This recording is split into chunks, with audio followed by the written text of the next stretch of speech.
Assalamualaikum warahmatullahi wabarakatuh.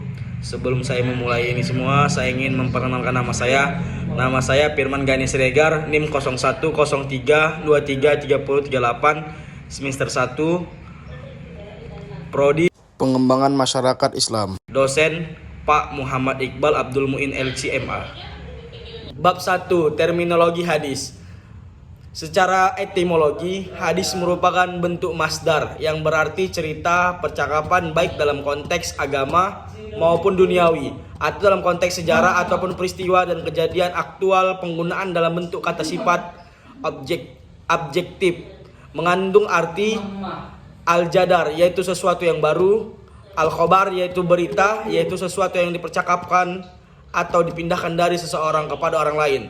Dan 3. Al-Qorib, yaitu sesuatu yang dekat.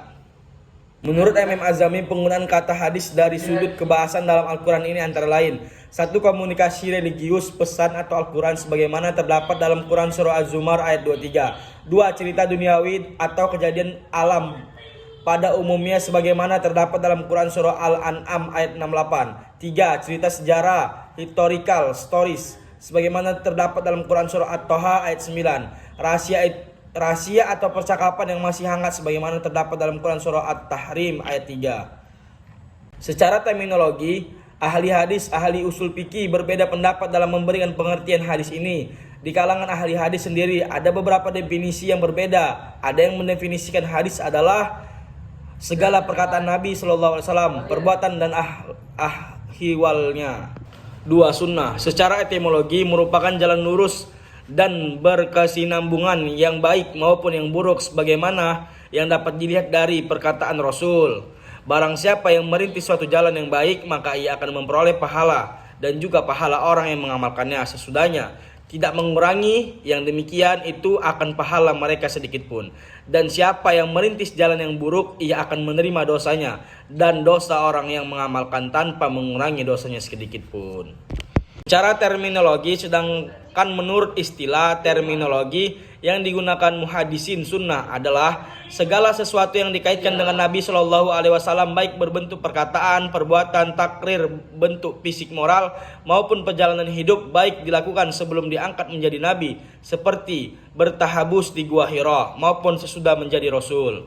3. Khobar. Khobar menurut bahasa berarti al-naba, yaitu berita. Sedangkan menurut istilah terdapat 3 pendapat, yaitu: A.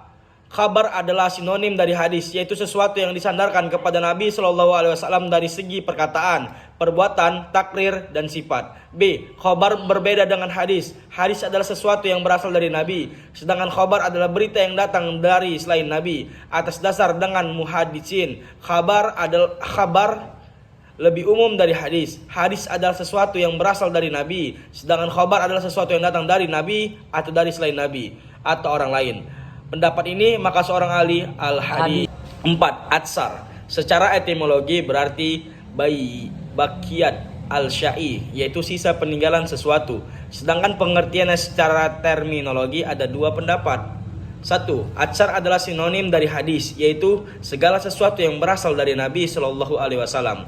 Dan 2. Atsar adalah berbeda dengan hadis, yaitu sesuatu yang disandarkan kepada sahabat dan tabi'in yang terdiri atas perkataan dan perbuatan. Dari keempat pengertian tentang hadis, sunnah, khabar, dan atsar sebagaimana diuraikan di atas, dapat ditarik suatu pengertian bahwa keempat istilah tersebut pada dasarnya memiliki kesamaan. Maksudnya, segala sesuatu yang datang dari Nabi SAW, baik berupa perkataan, perbuatan, maupun ketetapan.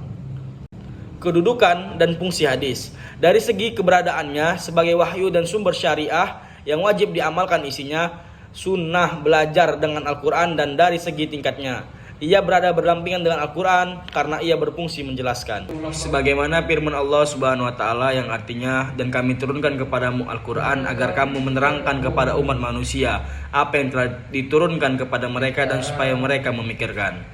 Sekian hasil dari saya. Terima kasih. Assalamualaikum warahmatullahi wabarakatuh.